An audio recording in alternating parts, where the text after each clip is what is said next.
Ang sabi niyo, yung mga light, ano, no. Ito, I go back to 2013.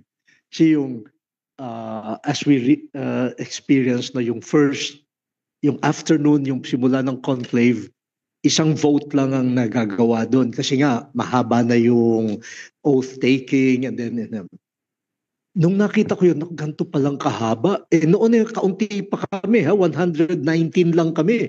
Ngayon, 133. Yun, tama.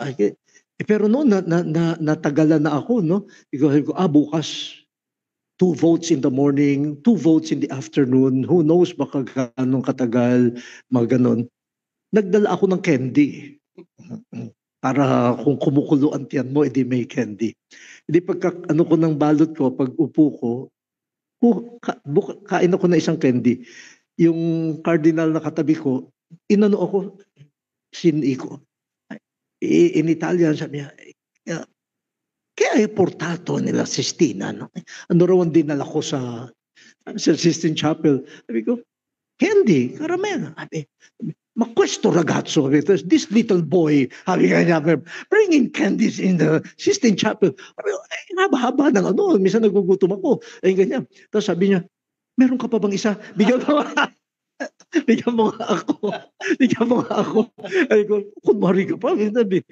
Taga Colombia. Kaya pag nakikita kami hanggang ngayon, yun na naalaala niya.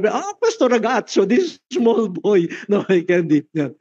Tapos nung na-elect na si Pope Francis, yung Cardinal Deacon na mag-a-announce at the time, si Cardinal Torang, meron siyang Parkinson's.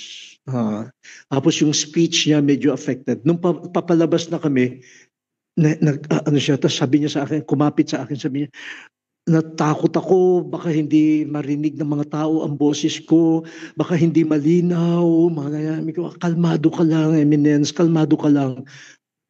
Dumukot ako na naman ng candy. Diba? Kumain ka ng candy. para ma-relax ka. Ganyan. Ngayon din, lagi ako may baong candy. Meron na naman ako. Ikatabi ko nga si Cardinal Prevost. Ganyan.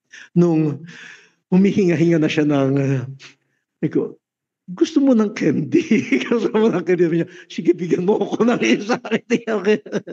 Ko, yan Yan ang unang act of charity ko sa Santo Papa.